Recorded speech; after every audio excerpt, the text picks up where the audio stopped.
One of the first things is that when you're playing a song, are you set to the correct time signature? And if you look at the time signature here, look at that. That's a C, right? That's not a 4. So what does the C mean? Well, C stands for common time, and the most common time signature is 4/4. So that works out perfect. We're already in the right one. So what was the first piece of advice I gave you? It was feel out the rhythm. Here we go. 1, 2, 3, 4. Now here's the thing. Like if you're a beginner, you can, or if you're advanced, you can play this no problem. You know, probably sight read it.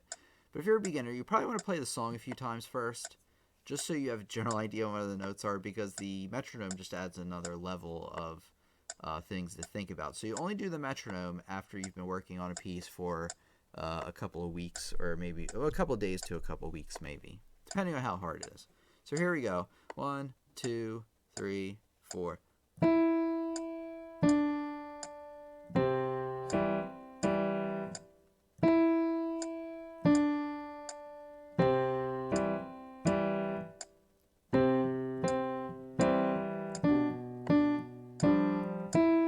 See, I got off there. How did I get off? I'm going to start on line 3 again.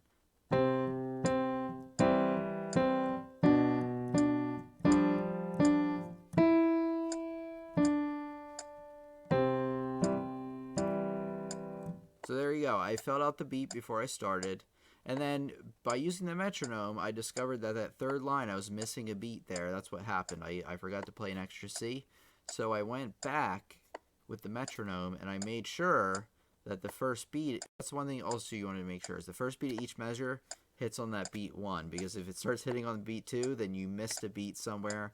And then you should probably go back and check it. That's another great thing the metronome's for, is picking out trouble spots like we talked about. So like if you play a spot with the metronome and you notice something's off about it, because the metronome will help you with that, you want to go back, you know, maybe a few measures and try to figure out where that took place. So that was Hot Cross Buns. I know that was a performance of a lifetime.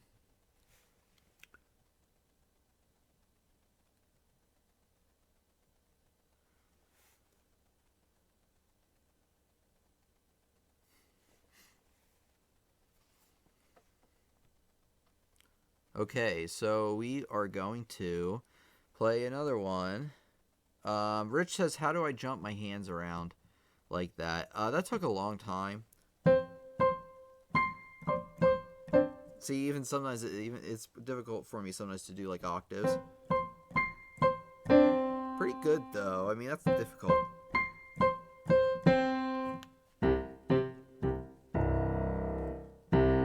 A lot of time and a lot of coordination. That is just something that comes with time. I mean, you could practice that, like playing an octave and then like, okay, move my hand up an octave here, hit them here, down there.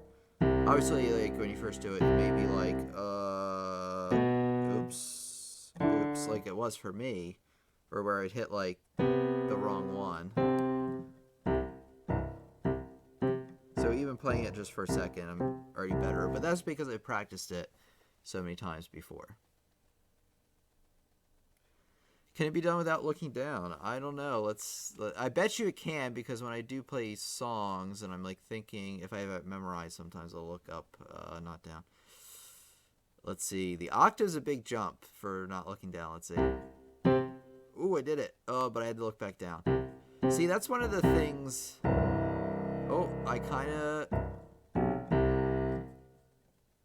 have to like kind of feel to do it. Now, if I was jumping octaves, this is the one area, probably even as you get advanced, you will glance down. I just glance down like every quick, it just really helps. Or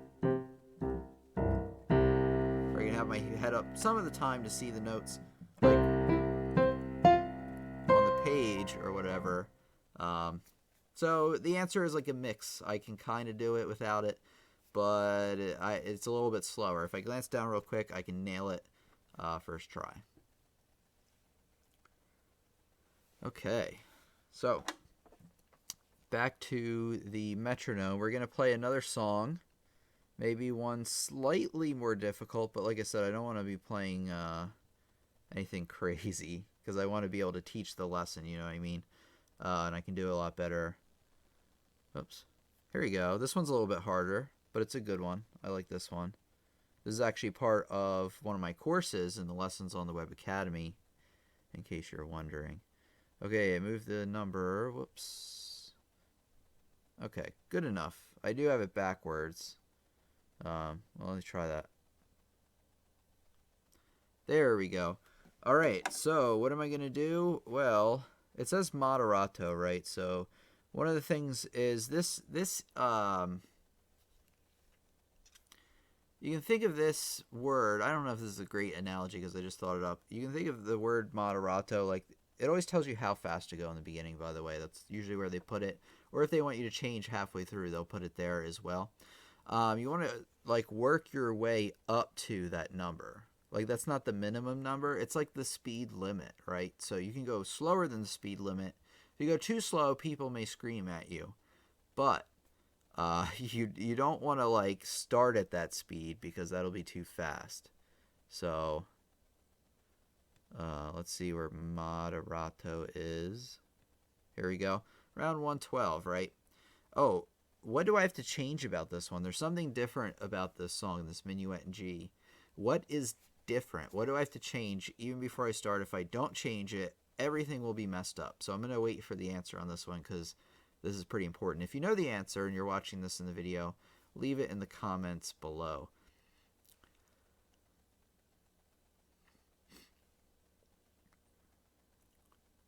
So remember, the question is, what is different about this song? I almost told you. I do that a lot. Not a lot, but like it does happen probably once a week at least.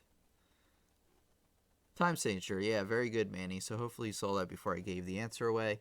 Time signature is different, so I have to change that. That's why I wanted to make a big deal about that. If you don't do that, the whole thing will be off, and you'll be like, why am I not hitting things on beat 1? Why does it make no sense? So remember that if I was learning this song for real, and say I wasn't really good at sight reading and, I was beginning, maybe this is like a beginner intermediate piece. This is actually a little bit easier of a version than the one I have as part of the Academy, since that's a little bit further along. This is like the easy version. So this would be like early intermediate. But say I wasn't there yet, or say I was just getting into that level and I needed to read through the notes like a lot. Well, I wouldn't play with the metronome, right? Remember that from before. You want to play it through a couple times. Even though I'm a good sight reader, and even though I actually have played this song a few times before, I'm actually going to read through it once without the metronome, just to see if there's any note mistakes, that I really need to correct first, because it's hard to correct those and do the metronome at the exact same time.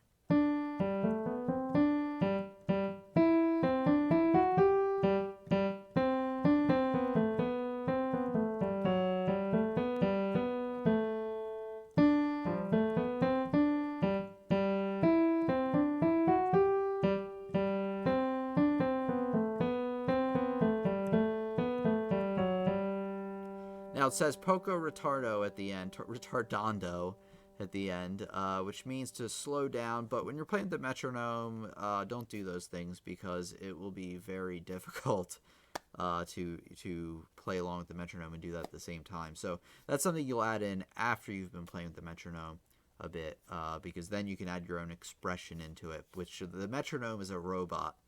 It does not care for expression. It's just, on the beat. So I've played it. I kind of have a general idea where the hard parts might be, and we'll go from there. So I'm going to start it up.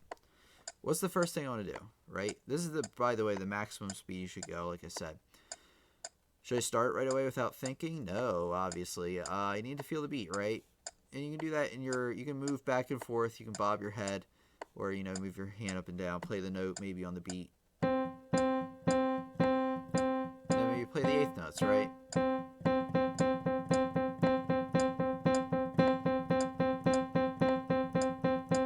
What beat should I really be listening for? Well, all three of them, but beat 1 especially. So here we go.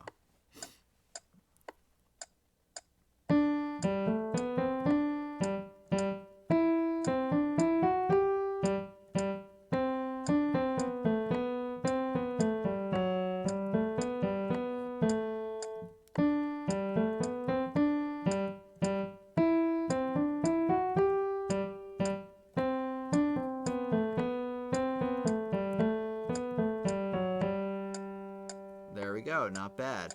One area that probably will get you, because it got me when I was first doing it. It gets me sometimes too. Are half notes. A lot of times people, without thinking, will play a quarter note where the half note is, like that second line there, and then move on, and then they'll wonder why they're not on beat 1. Like I said, if you notice all of a sudden you're not on beat 1, that means you made a rhythm mistake earlier on, so you want to go back and review that mistake. And by the way, there are a ton more rhythm lessons and practice kind of things on my website as part of my lessons on the Web Academy. So, when this video is finished, head over there and check it out, see what it's all about. But many of you know about it already. All right, so let's take a look. I'm going to answer a question. Manny says, can you have different time signatures on treble and different on bass clef? What do you think? Not really. I know you can have triplets against eighth notes, but I don't think so. I don't think I've ever seen that. That would be very hard for that to work. Like I said, triplets though against half notes are literally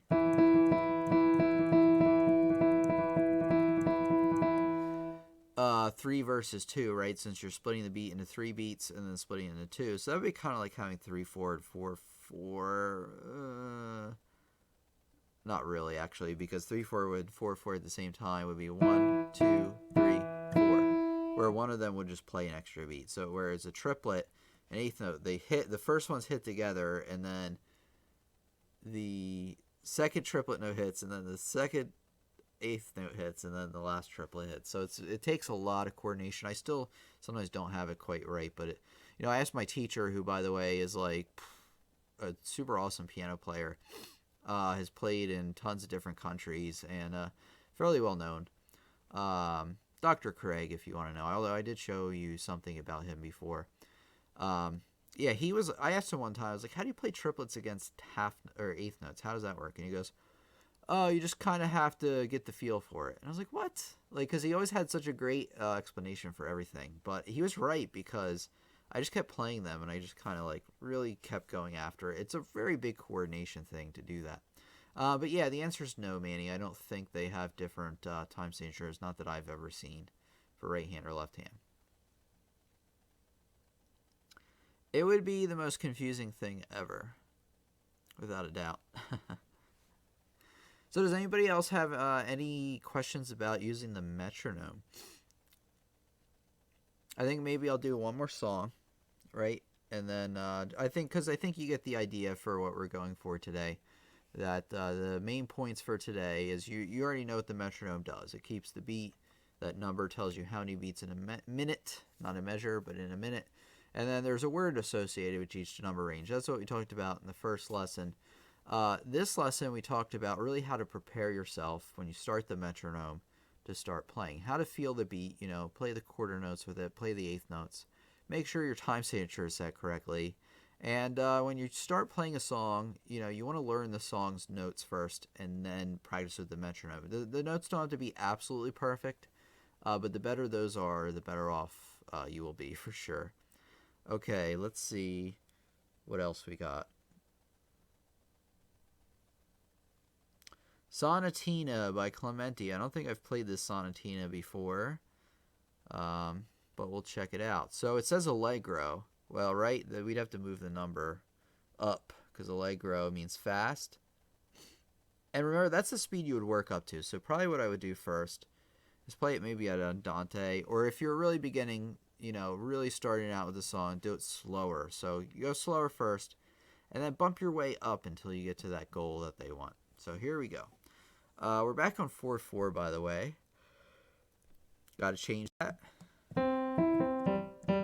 Oh, I haven't played this. Yeah, okay.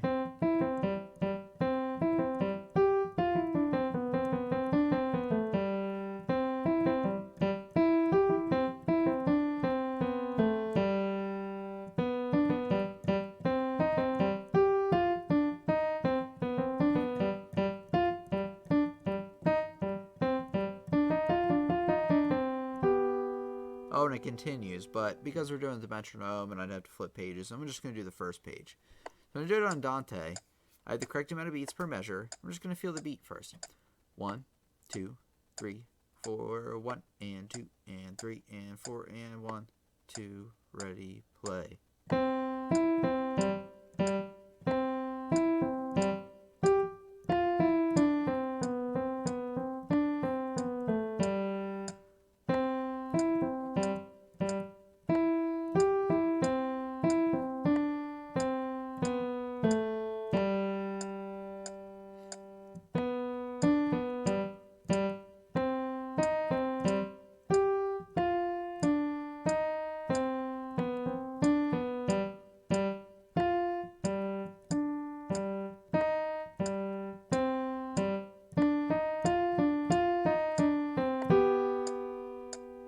Make sure to hold those whole notes for the whole time.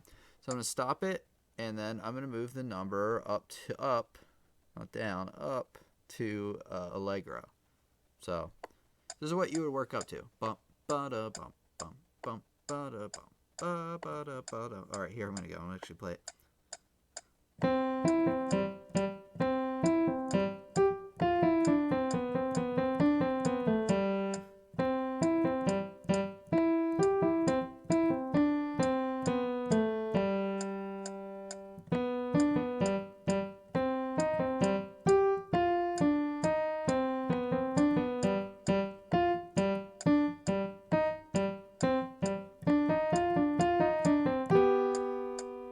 There we go. I did the fast tempo, but that was really, jumping the gun, because what you would do is I'd play it on Dante where we had it. I'd bump it up maybe 5 points, 10 points. 10 points if you can handle it. Try at 10 points if you'll higher a few times. So you gradually want to get up to that number. Chances are you won't just be able to fly right into it or play it once slow and then fly right into it. You're going to have to play it slower and then adjust until you get to the tempo.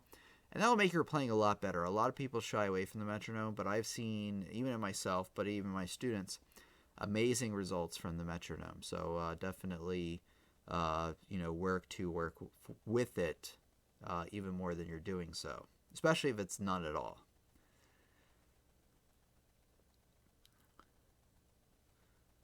Triplets versus sixteenths would also be very hard, Rich. I'm not going to do it now. I'd have to really practice that. I used to have that down because that was during one of the... No, that was the, again, the Nocturne by Chopin. I should get some concert pieces ready, but the problem is that making all these videos, and we talked about this before, and, I play songs. Although I've been playing things a little bit more difficult because I do have a few students who are pretty high level, so I really have to play their pieces first, but I don't master them like I should be. So I'm not concert ready like I used to be, but I do play a lot, and I play a lot of different things. And what does that make me really good at? It's actually made me a lot better at this over the last few years, a couple of years rather, is sight reading. So because I read a lot of different stuff all the time, and I don't pick one or two things to do for a concert, my sight reading skills are really good. So if you want to get good at sight reading, that's what you do. You read a little bit of everything every day. If you want to get concert level and get your pieces ready, you should concentrate on 2 or 3 things, maybe just one thing, but depends on what you got going on. If you're in music school, you got to do 7 things, and it is ridiculous, but it is totally worth it.